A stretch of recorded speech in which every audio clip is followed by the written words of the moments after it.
Business करायचं हे तर खरं मी कधी ठरवलंच नव्हतं. बिझनेसची आवडही नव्हती. गव्हर्मेंट एम्प्लॉई बनायचं होतं, IAS व्हायचं होतं आणि IAS नाही बनू शकलो तर मग आत्ता असं वाटतंय की जे क्षेत्र निवडलं आहे ना त्या क्षेत्रामध्ये तुम्ही प्रतिभावंत बनायला हवं.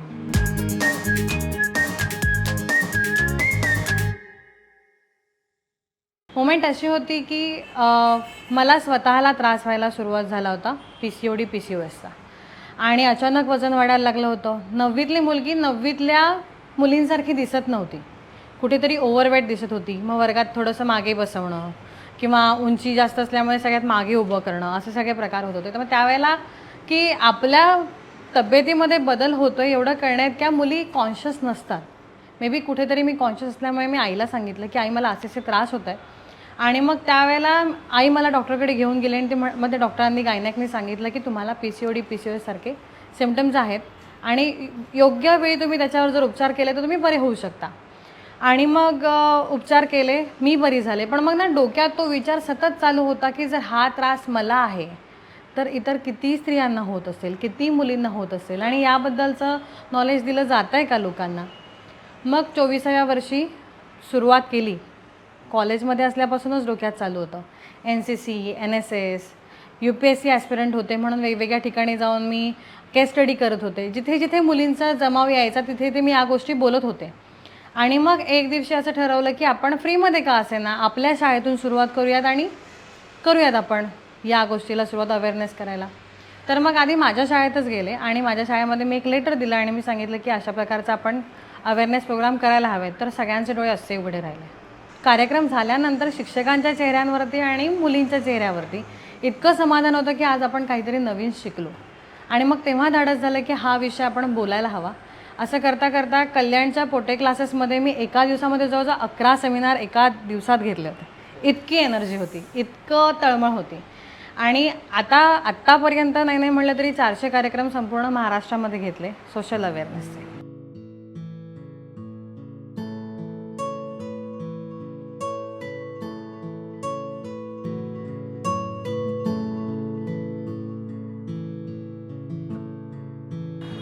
मदत बऱ्याच लोकांची झाली आहे. एकदा मुंबई पुणे प्रवास करत असताना ट्रेनमध्ये मला मिस्टर केळकर भेटले. ते वडोदऱ्याचे होते आणि ना आपण कॉलेजमध्ये असताना बरेचसे स्किल्स आपल्यामध्ये असतात. आपण बऱ्याच वेगवेगळ्या गोष्टींमध्ये आपण पार्टिसिपेट करत असतो.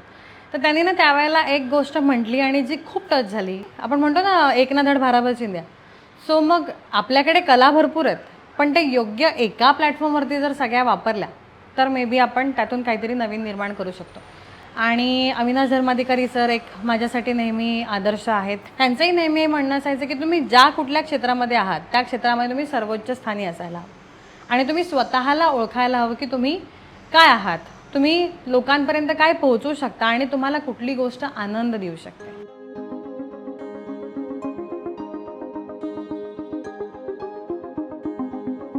मार्केटमध्ये 40 वर्षापासून वेल एस्टॅब्लिश ब्रँड आहे.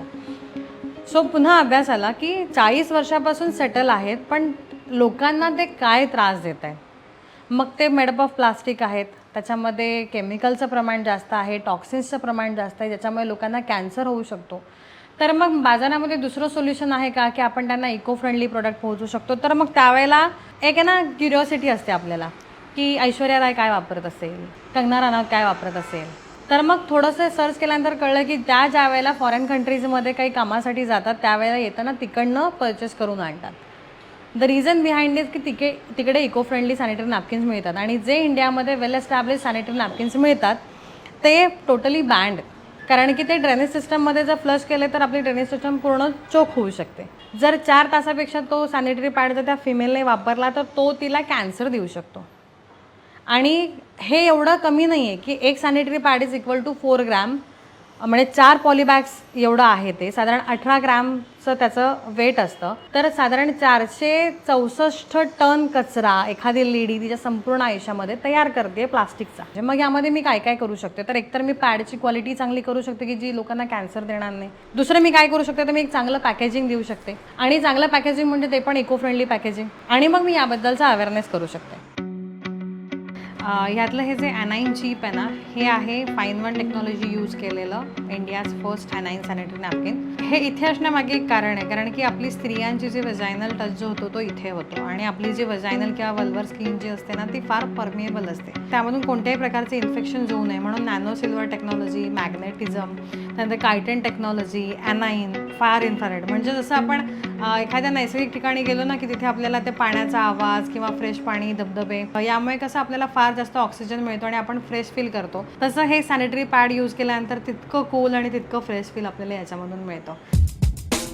5 वर्षांपासून मी या त्रासापासून मुक्त झालेली आहे, कारण की फेमिनाईन सॅनिटरी नॅपकिन्स हे जे मार्केटमध्ये आलेले आहेत त्याचे बरेचसे प्रोडक्ट सुद्धा करून आणि आत्ता आपल्याकडे जवळजवळ 8 टेंडर्स आहेत ज्यांना आपण सप्लाय करतो. आणि आता आपला जो ब्रँड आहे तो फक्त सॅनिटरी नॅपकिन आणि डेली लायनर पुरता मर्यादित न राहता जवळजवळ 20 SKUs अपकमिंग इयरमध्ये आपण मार्केटमध्ये आणतो. मला स्वतःला प्रूव्ह करायचं होतं, स्वतःला करायचं होतं, इतरांना सायली कोण आहे प्रूव्ह करून दाखवायची काही गरज नाही. आणि मग लग्न झालं, माझा अभ्यास चालू होता. मग मी 6व्या महिन्यामध्ये मी प्रेग्नन्सी कन्सीव्ह केली. मला ना ते पोट घेऊन बसताही येत नव्हतं आणि त्यावेळेला 7-7, 10-10 जणांची टीम घेऊन सोबत आई, बाबा, ते बा, ते पोट असं सगळं घेऊन मी मार्च महिन्यापर्यंत जवळजवळ 78 लाख सॅनिटरी पॅड्सची ऑर्डर कंप्लीट केली ते घेऊन. सो ही जर्नी खूप म्हणजे, आणि मुंबईतून ना एक ग्रुप होता ज्यांना बिझनेस स्टार्ट करायचा होता सॅनिटरी नॅपकिनचा. तर गुगलवरून ॲड्रेस सर्च करत करत माझ्या घरी आले सासरे. तर ते आले आणि मग त्यांनी म्हटलं की आपण हा बिझनेस स्टार्ट करूया पुन्हा एकदा. मला वाटलं चला पार्टनर्स मिळतात, आपण चांगला एक्सपांड करू शकू असं वगैरे. पण नंतर त्यांची पण फायनान्शियल प्रॉब्लेम आला आणि त्यांनीही बॅकआउट केलं. सो म्हणजे ठीक आहे, एकला चलो तर एकला चलो. मग मी तिथे पण माझं माइंड डिस्टर्ब नाही झालं. ठीक आहे म्हटलं, त्यांच्या नशिबात नव्हतं फेमिनाईन, मी चालू ठेवलं. सो मग असं करून जर्नी कुठे थांबली नाही.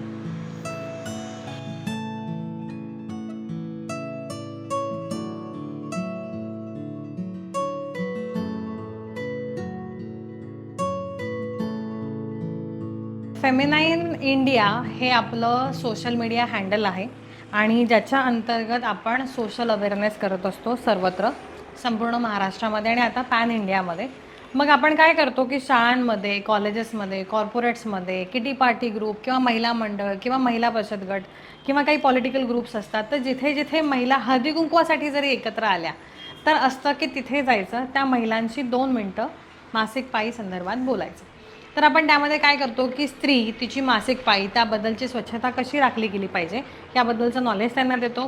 काही गायनेकोलॉजिस्टचे आपलं टायअप आहे, तर त्यांच्यासोबत आपण मेडिकल कॅम्प्स ऑर्गनाईज करतो ज्याच्यामुळे त्यांची बोन डेन्सिटी चेकअप होतो, यूट्रस चेकअप होतो, त्यांना कोणत्या प्रकारचे इन्फेक्शन्स तर नाही ना. आणि आपलं एक प्रोडक्ट पण आहे वजायनल पीएच टेस्ट किट, जे आपण अर्ली डिटेक्ट करू शकतो. कारण जर त्या लेडीला कोणत्याही प्रकारचे इन्फेक्शन्स असतील आणि जर त्या सर्वायकल कॅन्सरकडे जात असतील तर 24 ते 34 वर्षामध्ये ते जे सिम्पटम्स आहेत ते डोकं वर काढत नाही. त्या लेडीला स्वतःला कळत नाही की मला हे सगळे त्रास होत आहेत. आणि जो स्त्रियांचा स्वभाव आहे ना की 3 महिन्यापेक्षा जास्त, म्हणजे ॲव्हरेज 3 महिन्यांपेक्षा कोणताही आजार जास्त वेळ आपल्या अंगावर काढायचा आणि अगदीच झोपायची वेळ आली त्यावेळेला डॉक्टरला नेऊन दाखवायचं. तर मग त्यावेळेला काय होतं की हा जो 10 वर्षाचा टाईम स्पॅन आहे ना, त्यावेळेला हा आजार सेकंड स्टेजमध्ये जातो आणि कॅन्सरची शेवटची स्टेप अशी आहे की तुम्हाला तुमची गर्भपिशवी काढून टाकावी लागते. सो आपण हे अर्ली डिटेक्ट करू शकतो. तर या सगळ्या प्रकारचं नॉलेज देण्यासाठी, आणि अजून एक इन्सिडेन्स मी तुम्हाला सांगेन की मुंबईमधलं एक नामवंत हॉस्पिटल आहे जिथे कुमारी माता प्रसूतिगृह आहे.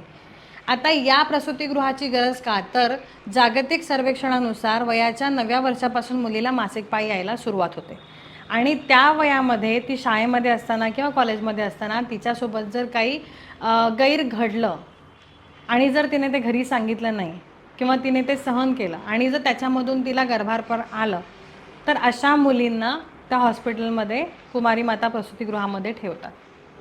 सो मुलींना सेक्स एज्युकेशनची पण तितकीच आवश्यकता आहे जी आपण या सोशल मीडिया माध्यमामार्फत किंवा शाळांमार्फत, कॉलेजेसमार्फत हा अवेअरनेस करत आपण फिरत असतो.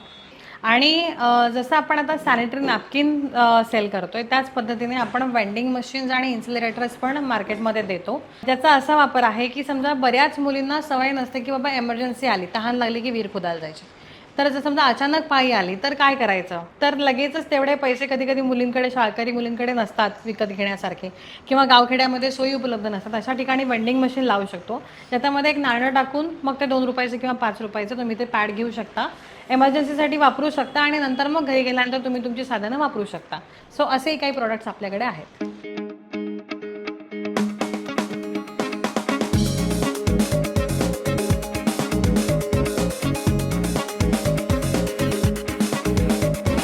व्यवसाय करायला लागला ना, त्या वेळेचं महत्त्व कळायला लागलं. मग सांगितलेलं काम जर वेळेत झालं तर त्याच्यामधून आपल्याला रिझल्ट योग्य वेळेतच मिळतो. मग तुम्हाला जर पैसे कमवायचे असतील तर ते योग्य वेळेमध्ये योग्य ठिकाणी तुम्ही युटिलाइज केले, तुमचा टाईम योग्य ठिकाणी युटिलाइज केला, तुम्हाला तसे रिटर्न्स मिळणार आहेत. सो आता नाही, आता सायली सकाळी 6:15 उठून मीटिंग अटेंड करते. त्यामुळे डिमोटिवेशन कधी आलंच नाही. कधी बंद करावा हा विचार तर अजूनपर्यंत मनाला कधी शिवला नाही. सजेशन्स आले लोकांचे, म्हणजे हे शिक, ते शिक, जॉब कर, हे कर, ते कर, नाही. जे फेमिनाईन चालू केलं आहे हे मी जन्माला घातलेलं बाळ आहे आणि त्याला कसं वाढवायचं हे मला खूप चांगलं माहिती आहे. आणि जर मी आता एक आई पण आहे आणि मी आता एक ब्रँड पण सांभाळते. I know how to utilise my time. मी एक हाऊसवाईफ म्हणजे मी होममेकर पण आहे, की मी माझ्या घरी 2 वेळेचं जेवण करून स्वतःच्या मुलीला, 18 महिन्यांच्या मुलीला चांगलं सांभाळून आणि माझा बिझनेस एवढा स्टेबल करेपर्यंतची माझी तयारी आहे. टाटासारख्या एका महान व्यावसायिकाने सांगितलेलं आहे की तुम्ही जितके हँड्स मल्टिप्लाय करणार, तुम्ही तितका चांगला व्यवसाय तुमचा वाढवू शकता. सो हे मी माझ्या आयुष्यामध्ये नेहमी धोरण ठेवलं की एकच काम मी माझ्या अंगावरती घेऊन करू शकत नाही. माझा फॉटे काय आहे, मार्केटिंग करणं. सो मी त्यावर फोकस करते. आणि माझ्या व्यवसायासाठी जर समजा मला सेल्ससाठी कोणी अपॉइंट करायचं आहे, मला ॲडव्हर्टाइजमेंटसाठी कोणी अपॉइंट करायचं आहे, किंवा मला माझा ब्रँड मेकिंगसाठी जर कोणी अपॉइंट करायचं आहे, तर मग मी ते इंटेलिजन्सच शोधणार, कारण की त्यामुळे माझा ब्रँड मोठा होणार आहे, इतर कोणाचं नाही. त्याच्यामुळे जबाबदारी टाकणं हा जो एक प्रकार आहे जो व्यावसायिकांमध्ये नसतो. त्याच्यानंतर म्हणजे पैशांची पण जी उलाढाल होते, वर्किंग कॅपिटल, मी माझीच इन्व्हेस्टमेंट करून माझा व्यवसाय किती दिवस मोठा करणार. मला जर माझा व्यवसाय मोठा करायचा आहे, ॲडव्हर्टिजमेंट करायची आहे, मार्केटिंग वाढवायचं आहे, आणि मी जितक्या प्लॅटफॉर्मवरती, मग मला ना बऱ्याच वेळेला असे प्रश्न पण येतात, अगं तू इकडे एवढा खर्च करते, तिकडे एवढा खर्च करते, तुला पैसा पुरतो का, मग तुम्हाला एवढा पैसा कशासाठी लागतो. सो व्यवसाय करताना तुम्ही त्यामध्ये जेवढी मोठी इन्व्हेस्टमेंट करणार, समजा तुम्ही 100 कोटीचं बजेट घेऊन आले तर तुम्हाला तुमचा प्रोजेक्ट 200 कोटी कमवून देतो. स्मार्ट वर्क करावं, सावलीतलं काम करावं, की जिथे आपली पुढची येणारी पिढी पण त्यामध्ये इंटरेस्ट गेन करू शकते. पण इतर कम्युनिटीज कशा मोठ्या होतात, त्याच नेहमी श्रीमंत का असतात, त्यांची मुलं त्यांचेच फॅमिली बिझनेसेस पुढे का जॉईन करतात, ह्याच्या मागे कारण आहे. सो माझा पण हा जो व्यवसाय आहे तो मी पण असं बघते की माझी मुलगी पण कुठेतरी या व्यवसायामध्ये येऊन इंटरेस्ट घेऊ शकेल. मी हा तिचा चॉईस असणार आहे डेफिनेटली, पण त्याला मी इतकं कॅपेबल करून ठेवणार आहे की तिला उद्या असं वाटलं पाहिजे की नाही, मी माझा फॅमिली बिझनेस जॉईन करावा.